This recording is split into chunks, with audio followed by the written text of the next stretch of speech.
Madame, Monsieur, bonjour. Merci de votre fidélité. 13h, voici les titres de cette édition au sommaire. Célébration de la Journée mondiale de l'environnement dans les jardins du Palais de la République. Le président Bassirou Diomaye Faye invite les Sénégalais à une vaste campagne de reboisement. En donnant le ton, le chef de l'État a reboisé un corosoulier. Assises nationales de la justice, les acteurs ont terminé leurs recommandations. Elles seront transmises au président de la République dans les tout prochains jours. À quelques jours du début du pèlerinage à la Mecque, halte à Médine, passage obligé et premier lieu à visiter pour tous les pèlerins. Et l'attraction, c'est la mosquée du prophète Mohammed paix et salut qui ne désemplit pas.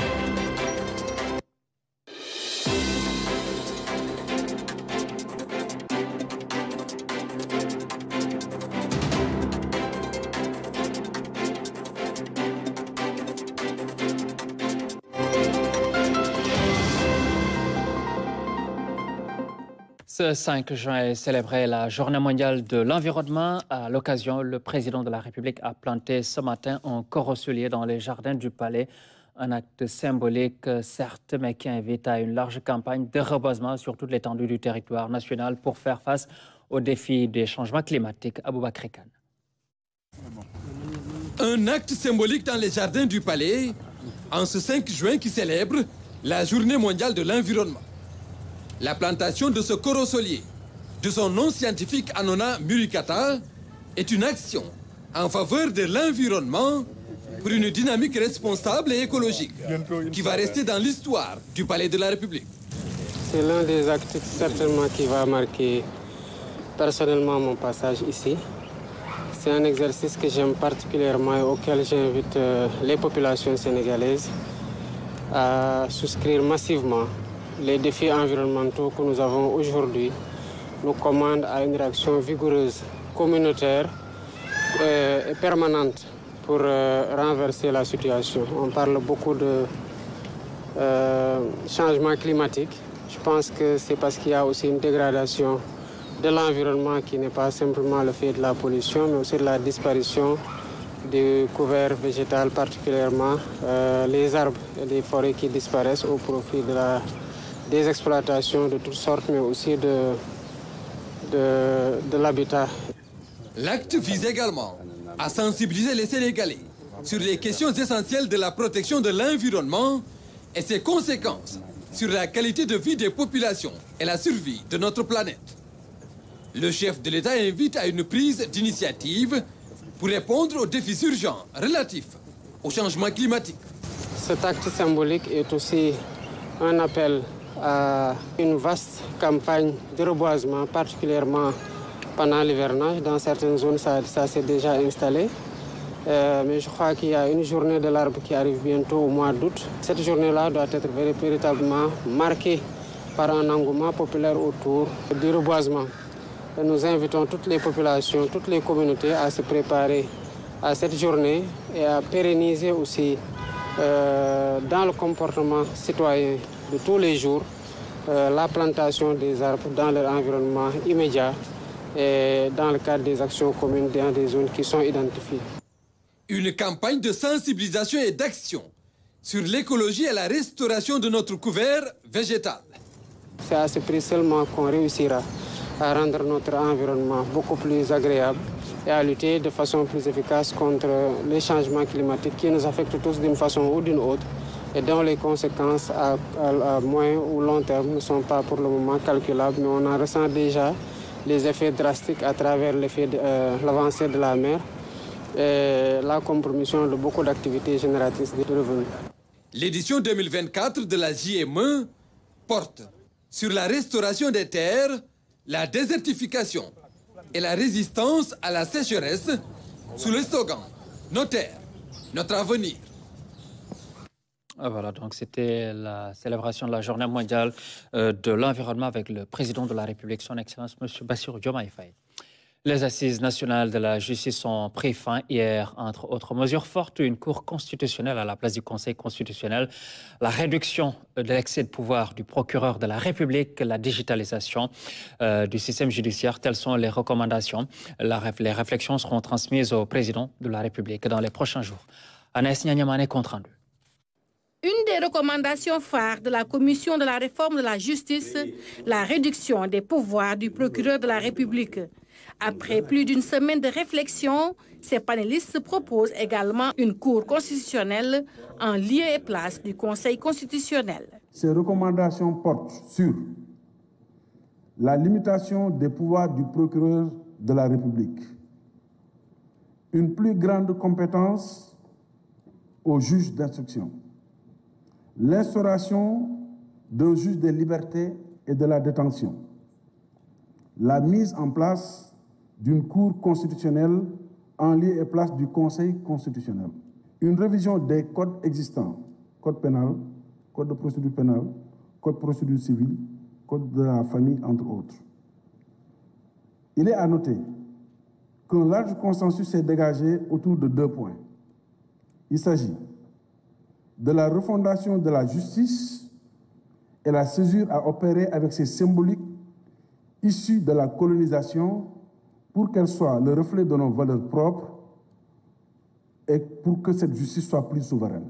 Par ailleurs, à la commission modernisation, pas de consensus sur le maintien ou non du président de la République au sein du Conseil supérieur de la magistrature. Les points de convergence, c'est qu'il faut aller vers un Conseil supérieur autonome. Donc l'autonomisation également du juge de l'application des peines.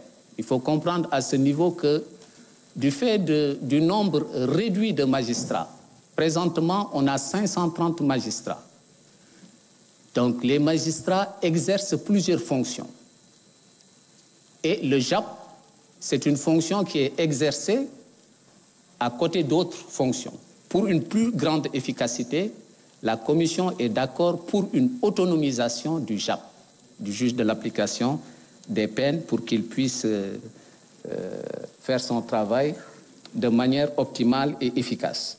Améliorer les conditions de prise en charge du justiciable à l'accueil du détenu, des usagers, des victimes, bref, améliorer en tout cas l'accueil, l'orientation du justiciable, sa prise en charge. Le garde des Sceaux, ministre de la Justice, salue cet engagement collectif. Des discussions qui se sont tenues dans une bonne ambiance et qui ont permis de produire un document qui peut marquer un tournant dans l'histoire de la justice sénégalaise. Ce dialogue national a été bien plus qu'une simple série de débats. C'était une démonstration de notre engagement collectif envers l'idéal de justice, un rappel de notre responsabilité envers chaque citoyen et chaque communauté et une affirmation de notre volonté de construire un avenir où la règle de droit est respectée et où la justice est accessible à tous, sans distinction. Les recommandations issues de ce dialogue doivent être mises en œuvre avec rigueur et détermination. Les recommandations issues de ce dialogue seront soumises d'abord à la commission technique, puis au chef de l'État. Ces différentes contributions devront permettre de renforcer et de moderniser le système judiciaire sénégalais. Et après donc la présentation de ces différents rapports par les différentes commissions qui ont été mises en place, nous écoutons le professeur Babacar Gueye, qui est le coordonnateur de ces assises nationales sur la justice. Il est au micro d'Anaïs Nianyamane. Nous avons, au cours de nos travaux, discuté de plusieurs sujets aussi importants les uns que les autres. Les valeurs et les perceptions de la justice, son fonctionnement et son organisation, les acteurs et usagers, le Conseil supérieur de la magistrature, le régime de privation des libertés, le délai de traitement des procédures judiciaires, la prise en charge de la criminalité économique et financière, la spécialisation des juges et des juridictions, etc. Sur les rapports entre la justice et les réalités culturelles sénégalaises, nous avons eu des points de consensus forts sur des questions essentielles qui préoccupent les citoyens sénégalaises et sénégalais. Il s'agit de la limitation des pouvoirs du procureur de la République, de la mise en place d'un juge des libertés et de la détention, de l'accès à la justice, surtout à la justice administrative. Mesdames, Messieurs, permettez-moi d'insister sur des axes majeurs de réforme ressortis de nos discussions. La décentralisation de la justice administrative pour assurer une meilleure protection des justiciables, le désengorgement des juridictions par un transfert des procédures civiles, notamment celles liées à l'état des personnes aux maisons de justice, la digitalisation pour simplifier les procédures, ainsi que la réforme de la carte judiciaire. Donc c'était le professeur Babacar Gaye, le coordonnateur national de ces assises sur la justice, et toutes ces recommandations qui ont été formulées hier à l'issue donc de ces concertations sur la modernisation et sur la réforme seront transmises au président de la République dans les tout prochains jours. Nous écoutons à cet effet Madiao Diao qui était notamment dans ces assises. Il était notre invité hier dans le journal télévisé du 20h. Les réflexions qui ont été émises et partagées entre acteurs de la justice, mais également entre des populations, des citoyens lambda. Donc ceux pour qui véritablement la justice est rendue. Donc nous avons réfléchi pendant 6 jours, 4 jours d'affilée, repos le week-end pour reprendre le lundi et terminer aujourd'hui. 6 jours de partage dans 2 grandes commissions, réforme et modernisation, et chaque grande commission divisée en 2 sous-commissions. J'étais moi personnellement dans la commission réforme, la grande commission réforme, et dans la sous-commission acteurs de la justice. Nous avons réfléchi sur tout ce qui concerne les acteurs judiciaires, du magistrat au plus petit personnel judiciaire. Personne n'a été laissé en rade. Il s'agissait tout simplement de faire véritablement le ramassis de toutes les conditions dans lesquelles évolue ce personnel judiciaire de manière générale. Et à côté de cela, nous avons également discuté du Conseil supérieur de la magistrature, sa composition. Est-ce que le président de la République doit continuer à rester dans le Conseil supérieur de la magistrature ou doit-il en sortir? C'est juste des idées. Il faut dire que dans la commission où j'étais, véritablement, le principe qui s'est dégagé de manière générale, c'était son maintien dans la commission acteurs judiciaires. C'était véritablement la décision la plus partagée. Mais il faut dire que quand même, ce n'était pas l'unanimité. Et il est évident que sur cette question, vous ne pouvez pas avoir l'unanimité. Mais l'UMS a eu à dégager une position et nous autres magistrats, nous sommes alignés à cela parce que décision que nous avons mûrement réfléchi après avoir organisé une assemblée générale extraordinaire à l'aune de ces assises qui viennent de se terminer. Mais de manière générale, quand on parle de cour constitutionnelle, en lieu et place du Conseil constitutionnel, c'est pour davantage donner beaucoup plus de pouvoir à la nouvelle institution qui pourrait être créée. On a l'habitude de le dire en ironisant par le passé que le Conseil constitutionnel, c'est le Conseil de l'incompétence. Chaque fois que vous le saisissez, c'est incompétent. Parce que c'était dû à un bloc de constitutionnalité qui faisait que véritablement ce Conseil ne pouvait pas aller au-delà des matières qui lui sont dévolues. Maintenant, avec une Cour constitutionnelle, elle pourra peut-être mieux se déployer et avoir beaucoup plus de compétences. Naturellement, on va s'attendre à une ouverture véritablement du point de vue des attributions de cette Cour constitutionnelle. Pour ce qui est des choix, c'est des magistrats. Les magistrats, quel que soit, de quelque bord qu'ils se situent, sont désignés par le président de la République. C'est par décret. C'est par décret. Naturellement, ça ne pourra pas changer. Peut-être la différence aura peut-être la clé de répartition. Et ça, on en a connu par le passé. Au départ, c'est le président qui était le seul habilité à nommer les membres du Conseil constitutionnel. Mais chemin faisant, il y a eu la réforme. On s'est dit finalement qu'ils ne nomment pas tout le monde, ils nomment du moins tout le monde, mais pour la proposition, une part sera réservée au président de l'Assemblée nationale, qui lui propose 2 éléments, parmi lesquels il va faire son choix. C'est dire que véritablement, depuis un certain temps, la réflexion est là et de plus en plus, le président de la République, pour ce qui est véritablement ses compétences exclusives, est en train véritablement de partager avec d'autres pouvoirs. Mais naturellement, il va de soi que quel que soit le scénario qui va être retenu, Conseil ou Cour constitutionnelle, c'est des magistrats qui seront nommés par la plus haute autorité. Vers quoi on va aller? Dans la commission où j'étais, par exemple, on s'est dit que le procureur avait trop de pouvoir et qu'il faut véritablement aller dans le sens de réduire ses pouvoirs. C'est quoi trop de pouvoir? On a visé, par exemple, les dispositions des articles 139 et autres, c'est-à-dire toutes les dispositions où, lorsque le procureur de la République requiert le mandat de dépôt, le juge d'instruction a presque les mains liées. Non, il n'est pas possible qu'un magistrat de surcroît, dépendant de l'autorité politique, le ministère de la Justice, qui est son supérieur hiérarchique, que ce magistrat puisse décider et que le juge d'instruction, qui est un magistrat indépendant, un magistrat du siège, ne puisse pas dire non par rapport à ce qui lui est demandé. Par exemple, on a proposé à ce que cela soit réformé. On se dit également que pour ce qui est du mandat de dépôt, parce que le procureur de la République, la seule hypothèse où il a la possibilité, lui, de prendre directement un mandat de dépôt, c'est en matière de flagrant délit. Et même dans ce cas, on s'est dit non, il n'est plus question qu'il en décide et qu'il faudra envisager de mettre un juge de la mise en liberté et de la détention qui va en décider. Le procureur, dans ce cas, fera son réquisitoire qu'il va soumettre à ce magistrat du siège indépendant et qui prendra véritablement la décision. Donc c'était Madjao Diao, magistrat membre de la commission réforme. Autre aspect de l'actualité, 450 milliards de francs CFA, c'est le montant que le Sénégal a levé, notamment lors de l'émission des Europons mardi.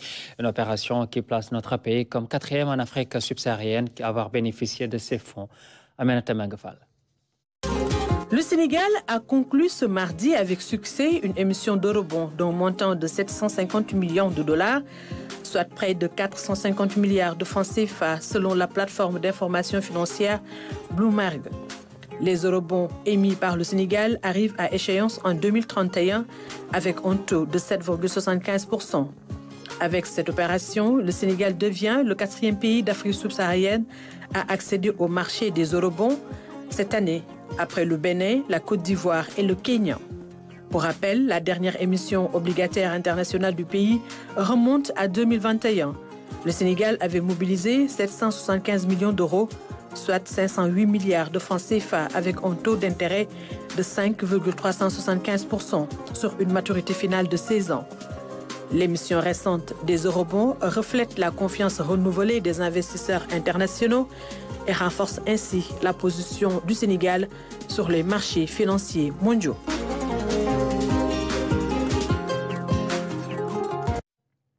Repenser le modèle de la Poste, c'est ce que préconise le ministre de la Communication, des Télécommunications et du Numérique, Alioune Sall, a salué la résilience des travailleurs dans cette crise que traverse la boîte. Endettement avec une pléthore d'agents. L'entreprise a perdu une bonne partie de son marché sur la livraison des colis et tarde à entrer dans l'ère du numérique. C'est des hommes et des femmes très peinés par la situation de leur groupe qui ont accueilli le ministre de la Communication, des Télécommunications et du Numérique. Les travailleurs de la Poste sont résilients mais souffrent. Ces mots sont du porte-parole du personnel. Il a dénoncé la malgouvernance qui a plombé l'entreprise ces dernières années. Recrutement abusif, dépenses inopportunes, manque de prospection, autant de problèmes qui ont mis à genoux la Poste. Je disais, à travers les discussions, nous avons écouté les acteurs pour qui nous avons un profond respect et de la considération face à la résilience dont ils ont fait preuve, face aux difficultés économiques que le secteur de la Poste rencontre maintenant depuis quelques années. Quelqu'un me disait tantôt que la Poste n'était pas simplement une entreprise, c'est un patrimoine national qu'il faut absolument préserver. Donc, qui dit patrimoine national, dit l'État du Sénégal, qui est quand même, qui a le devoir d'accompagner, en tout cas, ce secteur vital pour l'économie du Sénégal, dans un délai très court, essayer de voir dans quelle mesure l'État pourrait apporter des solutions concrètes et surtout pérennes. Du renouveau, c'est ce qu'annonce le ministre pour sortir la boîte de cette crise. La Poste devra s'adapter aux exigences du secteur. Aujourd'hui, nous assistons à une baisse des volumes des courriers traditionnels. On sait qu'aussi la concurrence aussi, elle est de plus en plus accrue par le secteur privé. Il y a aussi une exigence des usagers qui demandent de plus en plus de services. Et c'est pour ça qu'on pense que la Poste devrait repenser son modèle et essayer de l'arrimer en tout cas à une nouvelle façon de faire et surtout d'utiliser les nouvelles technologies de l'information qui permettraient aujourd'hui d'avoir une offre de services beaucoup plus compétitive sur le marché. La nomination d'un cadre de la boîte à la direction générale est un signal fort. Selon le ministre de l'engagement des autorités, à toujours prendre en compte les attentes des travailleurs. À passation de service à la tête de la délégation générale à l'entrepreneuriat rapide des femmes et des jeunes d'RFJ, Mama Bissey passe le témoin à Aïda Mbodj. Elle a décliné ses ambitions pour la réussite de sa mission. Mamadou Sakine. Réussir l'autonomisation économique et l'inclusion sociale des femmes et des jeunes, c'est l'objectif de la nouvelle déléguée générale à l'entrepreneuriat rapide de ces deux couches de la société. J'ai juré de ne pas faire d'exclusion. Je n'en ai pas le droit. Ce n'est pas ce qu'on m'a demandé de faire. On m'a demandé d'être inclusif. On m'a demandé d'avoir une approche maternelle. On m'a demandé d'avoir de la tolérance. On m'a demandé d'avoir de la compréhension à tous les niveaux. Aussi bien au niveau des bénéficiaires, de les servir, qu'au niveau du personnel de l'ADR. Aïssatou Mbodj, plus connue sous le nom de Aïda Mbodj, compte sur l'équipe existante pour réussir sa mission à la tête de la DRFJ. Nous allons devenir une famille, mesdames, messieurs, les membres du personnel. Nous allons entamer une aventure exaltante, celle de servir, celle de changer des vies. Nous allons, avec nos bénéficiaires, développer les terroirs. Nous allons, ensemble, sur le terrain, trouver nos cibles, les autonomiser, les inclure, avoir une approche salutaire pour les associer à ce que nous faisons. La déléguée générale sortante part avec le sentiment du devoir accompli. On a su en tous les cas écrire, avec nos moyens, en apprenant à nous connaître, des pages. Je ne dirais pas les plus belles pages, parce que on s'en relève du parfait, c'est du domaine d'Allah. Mais je dirais que nous allons tenter de répondre au maximum, avec tout l'engagement et toute la célérité. Mame Abissey quitte ainsi la DRFJ. Après avoir salué les qualités de son successeur, elle a exprimé son vœu de plein succès à Aïda Mbodj. À quelques jours du début du pèlerinage à la Mecque, Médine est devenu un passage presque obligé pour les fidèles musulmans venus accomplir le 5e pilier de l'islam. Depuis hier, la mosquée du prophète Mohammed, paix et salut sur lui, est le lieu de convergence. On va spécialement Moumoussagna. Dans l'ouest de l'Arabie Saoudite est située Al-Madina Al-Munawara, la ville lumineuse, ou encore Madinatou Nabi, la ville du prophète, le prophète d'Allah. Dans le centre-ville, le grand édifice qui fait office de mosquée du prophète est un important site de pèlerinage islamique. Son immense dôme s'élève au-dessus des tombeaux du prophète Mohammed, paix et salut sur lui, et des premiers dirigeants islamiques Abou Bakr et Omar ibn al-Khattab. Ce matin, ce sont des milliers de fidèles musulmans qui ont pris d'assaut le site religieux. Ils viennent de tous les coins du monde pour surtout prier dans la mosquée Al-Khiblatan, réputée comme étant le lieu où le prophète Mohammed a reçu l'instruction de se tourner vers la Mecque au moment d'effectuer la prière. Médine est là où le premier État musulman fut bâti. Oh, elle est merveilleuse, c'est une ville magnifique, avec tous les atouts de notre destin qui est le régime musulman. Donc on est là, on a vraiment le sentiment d'être ailleurs, on a le sentiment de flotter. C'est ça qu'on ressent. Ce qu'on ressent dans le cœur, on ne peut même pas l'exprimer par des paroles. C'est une sensation formidable, merveilleuse. Vous avez prié pour le Sénégal? Oh oui, j'ai prié pour la paix du cœur, la paix dans nos foyers, la paix dans notre pays, la paix dans le monde entier. Parce que c'est ça qui fait qu'on puisse vivre en harmonie partout où on va. Ce matin, on a été à Médine, à la mosquée du prophète, rendre visite au sceau des prophètes, Seydina Mohammed sallallahu alayhi wa sallam. C'était une étape qui était pleine d'émotions.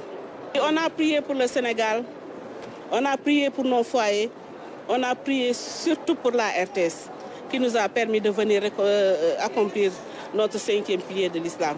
Autre endroit à visiter à Médine, les tombes des 2 premiers califes, Abou Bakr et Omar, dans la mosquée du prophète à Médine. Le 3e calife Ousmane et plusieurs compagnons sont enterrés dans le cimetière de la ville Al-Baqiya. Parmi les mosquées à visiter, celle de Khouba, la première mosquée de l'islam. Ici, une prière ou salat accomplie équivaut à une récompense d'un petit pèlerinage à la Mecque, Umrah. C'est pourquoi la ville du prophète est de plus en plus fréquentée par les pèlerins, comme c'est le cas en période de Umrah ou de pèlerinage. Médine a été une prouesse pour moi, une récompense divine. J'ai vécu pendant toute ma carrière d'enseignant, je n'ai pas pu venir à la Mecque. Il a fallu que j'aille à la retraite 15 ans après pour avoir l'opportunité d'être là, par le biais de mon enfant. Je crois aussi que c'est ça l'avantage d'avoir des enfants. Et je crois qu'à partir de ce pèlerinage, et tous les Sénégalais que vous rencontrerez vous diront qu'ils ont fait la même prière, la paix et la concorde au Sénégal. Et je souhaite autant.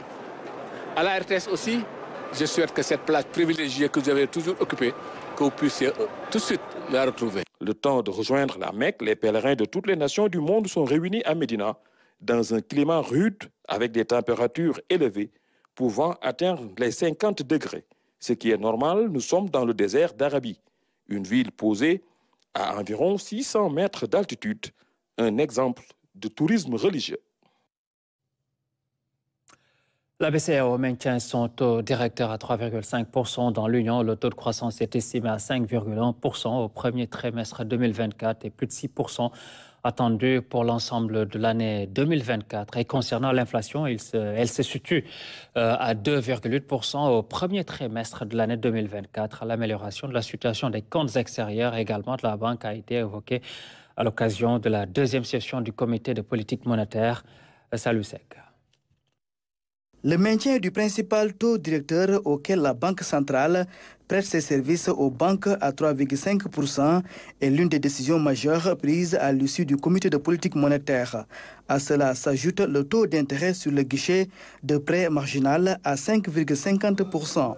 Des décisions prises dans un contexte caractérisé par un dynamisme de l'activité économique au premier trimestre 2024. Au sein de l'Union économique monétaire ouest-africaine, l'activité économique est demeurée dynamique au premier trimestre 2024, avec une croissance estimée à 5,1%.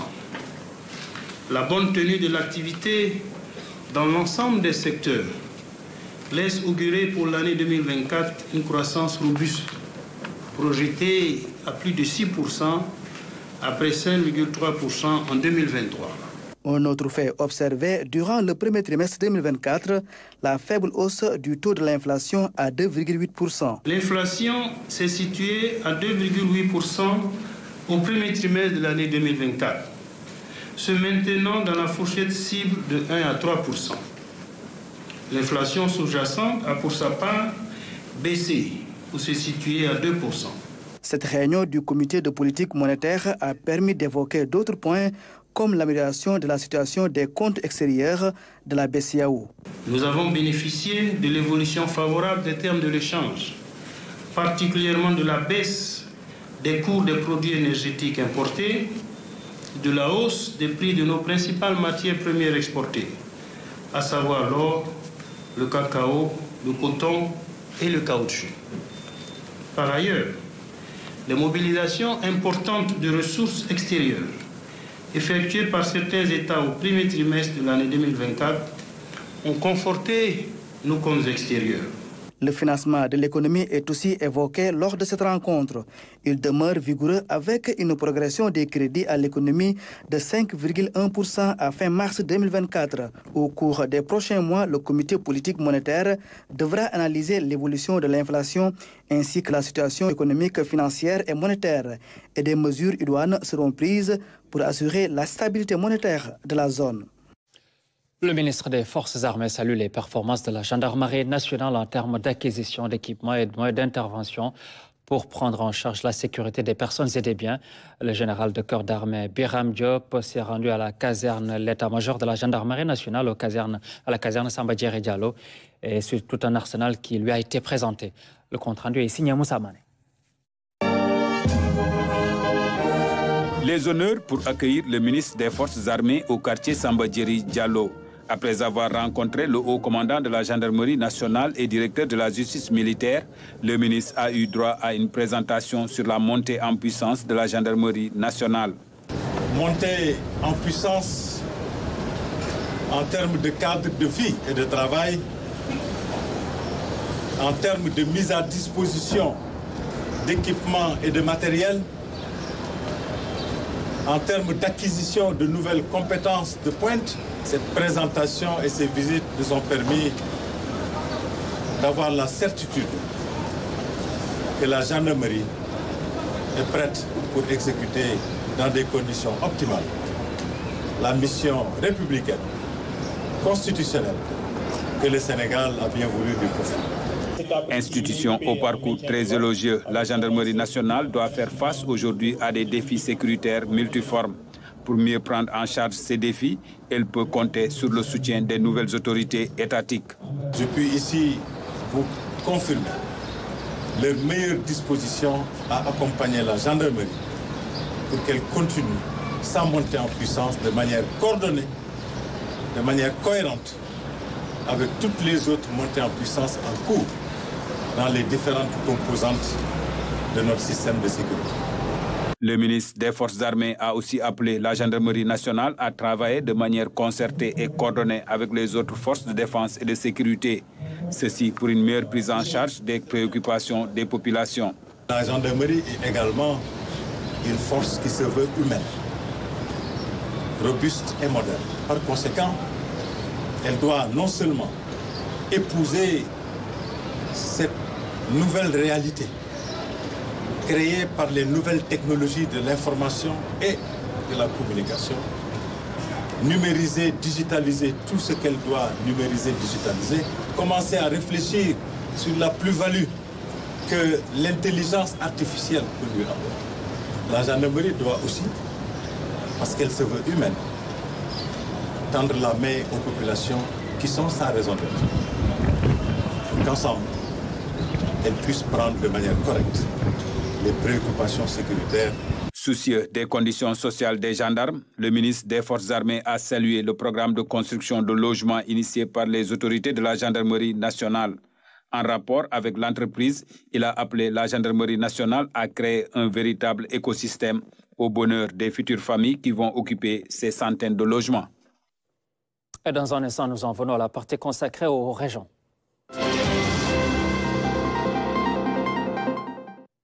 Financés à hauteur de 180 millions de francs CFA, les travaux de réhabilitation et de dragage de la lagune de la Somone ont été réceptionnés par le ministre de l'Environnement. Au-delà de l'aspect préservation de l'environnement, cette réhabilitation va permettre un développement des activités économiques communautaires. Mamadou Sakine. Aire marine protégée de la Somone. Cette réserve naturelle qui s'étend sur plus de 4000 hectares affiche un nouveau visage. C'est le résultat de la réhabilitation de certains ouvrages, mais aussi du dragage pour restaurer les milieux naturels.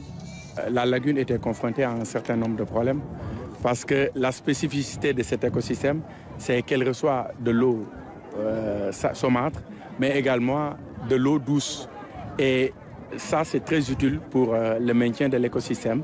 Mais à un certain moment, l'eau douce n'arrivait plus au niveau de la lagune de Somone et ça avait perturbé les écosystèmes, ça avait perturbé les espèces. Financée par l'Union européenne, la restauration de la lagune entre dans le cadre du projet Changement climatique et de gestion intégrée des zones côtières du Sénégal. Les travaux qui ont été réalisés, notamment au niveau du pont de Tchafoura, du pont Idriss Seck et je crois du pont catholique, et également le dragage, c'était pour un coût, je crois, de 180 millions de francs CFA. C'est dans le cadre du projet de plus de 3 milliards financé par l'Union européenne. Au-delà de l'aspect préservation de l'environnement, cette réhabilitation va permettre un développement des activités économiques communautaires. Grâce aux travaux que vous réceptionnez aujourd'hui, les activités économiques vont être développées considérablement. Elles sont très souvent menées par les femmes, ce qui m'amène à dire que valoriser la mangrove de façon durable et réhabiliter la lagune de la Somone c'est également renforcer l'autonomisation des femmes qui sont les principales actrices de cet écosystème. L'autre défi est de lutter contre la forte pression foncière autour de la lagune de la Somone. La direction des aires marines protégées mène depuis 2020 des actions de conservation, de surveillance, de monitoring et de restauration de la zone. À Touba, ce sont des dizaines d'enfants sourds-muets qui sont encadrés pour l'apprentissage et la mémorisation du Saint-Coran. Certains d'entre eux, après des années d'études, sont parvenus à maîtriser, à lire au complet le Coran grâce à un système d'éducation adapté à leur éducation. Dame Silla. Ils sont tous des sourds-muets et pourtant ils apprennent et mémorisent le Coran. Ce dara situé à Touba est exclusivement réservé aux sourds-muets, avec un système éducatif particulier.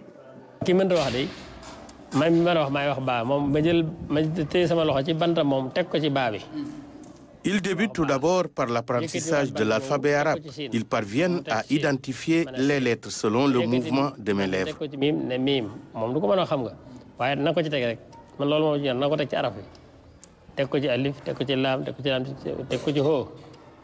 Au début, ils ont du mal à faire le distinguo, mais au bout de quelques temps, ils commencent à les maîtriser.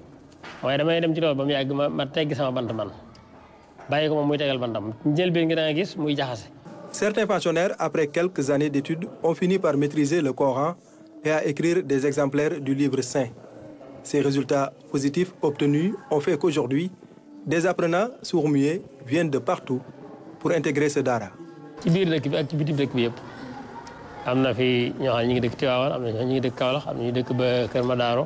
À Touba comme ailleurs au Sénégal, ils viennent de partout, des enfants sourds-muets pour intégrer ce dara.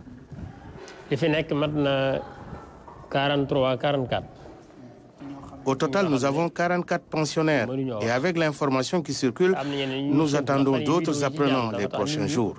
Les élèves sont composés d'hommes et de femmes sourds-muets.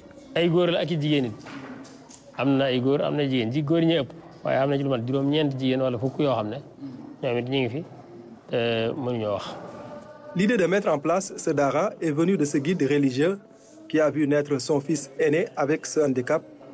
En tant que maître coranique, il a jugé nécessaire de lui trouver un mode d'apprentissage adapté à sa situation.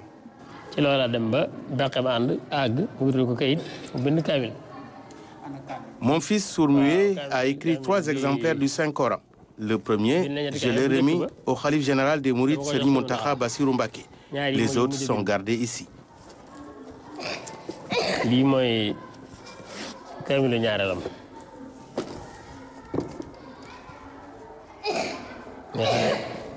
Cet exemplaire que vous voyez là en fait partie.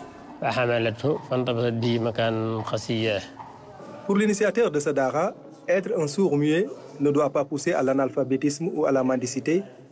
Il suffit juste d'un bon encadrement pour réussir la réinsertion sociale.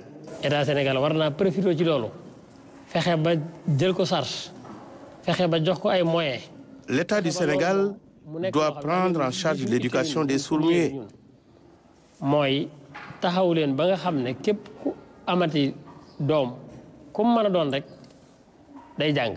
Notre volonté, c'est de recevoir l'apprentissage inclusif, quel que soit le type d'handicap.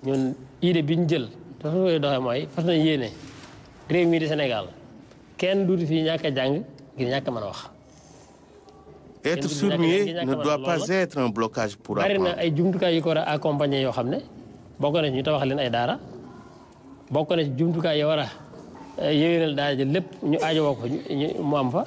Reste maintenant de trouver des outils d'apprentissage adaptés et un accompagnement pour le personnel, mais aussi de très bons locaux.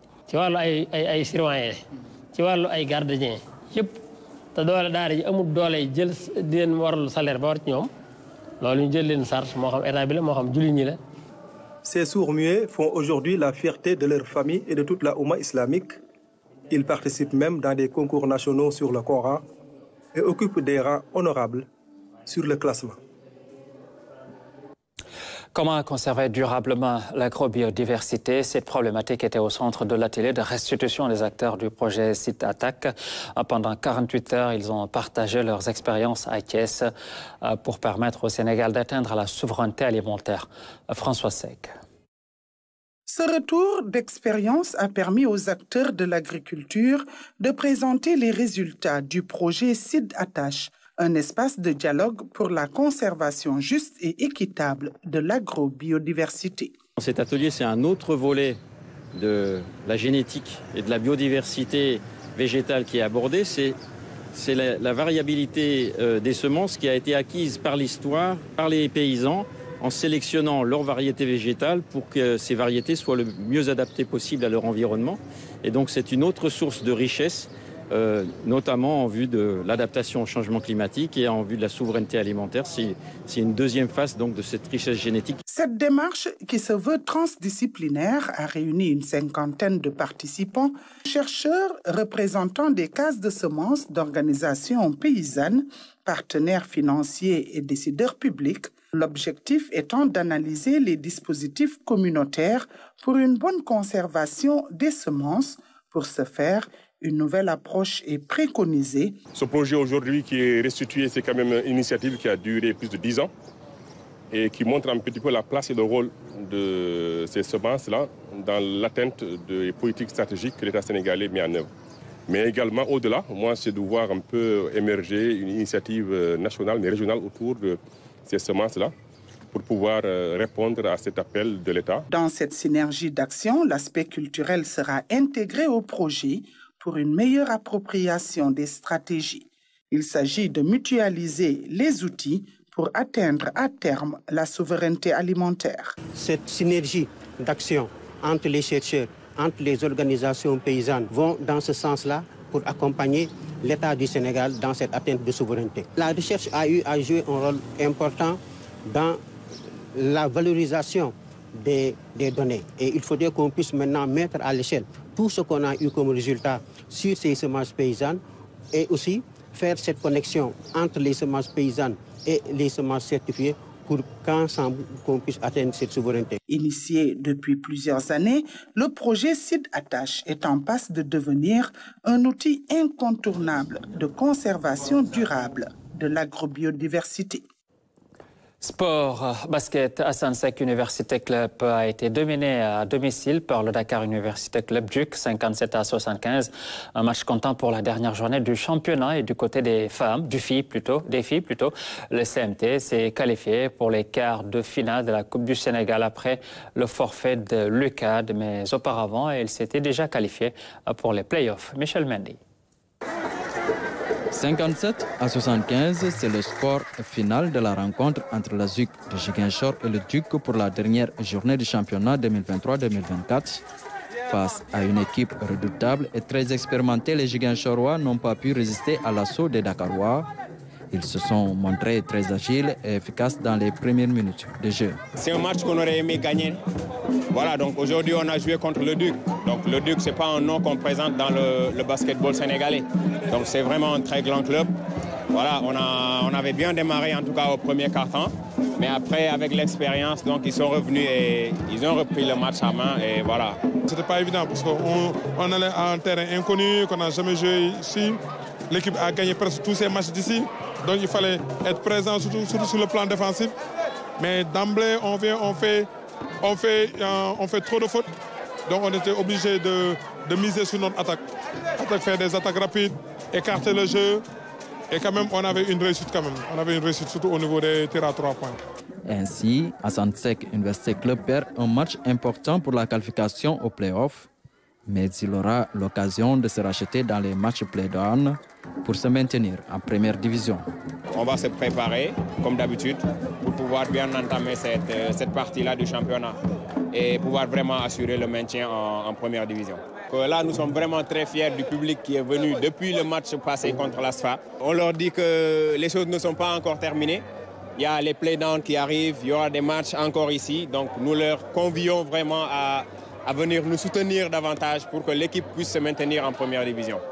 Pour le Dakar Université Club, l'heure est déjà aux préparatifs des playoffs. On va faire une évaluation pour voir si on a les moyens d'aller plus loin au niveau des playoffs, parce que les playoffs, on va jouer au moins 6 matchs. Donc il faut y aller faire une évaluation objective, voir si on a les moyens par rapport à nos joueurs, tout ça là, pour pouvoir fixer d'autres objectifs. Du côté des dames, le CMT est donné vainqueur des 8e de finale après le forfait de l'UCAD absent au rendez-vous. Mais sa prouesse la plus importante reste la qualification aux playoffs des femmes après seulement 4 ans en première division. C'est historique ici en Casamance. Ça fait plus de 20 ans ou 25 ans. Aucune équipe ne s'est qualifiée en play-off. Donc on s'est qualifié en play-off. On a besoin de prières d'abord. On a besoin de moyens financiers parce que vous savez que c'est très difficile. Le CMT, c'est une équipe de filles qui cotisent pour aller jouer en Ligue 1.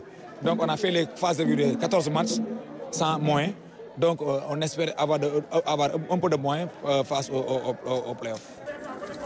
Le public dynamique qui s'est déplacé massivement au stade municipal de Ziguinchor est invité à revenir accompagner les équipes de la région pour les matchs des week-ends prochains. Voilà, merci à vous tous de votre attention. C'est la fin de ce journal. Merci à toute l'équipe de coordination pour la préparation de l'édition de ce matin. Mais je vous retrouve dans un instant pour le Wolof.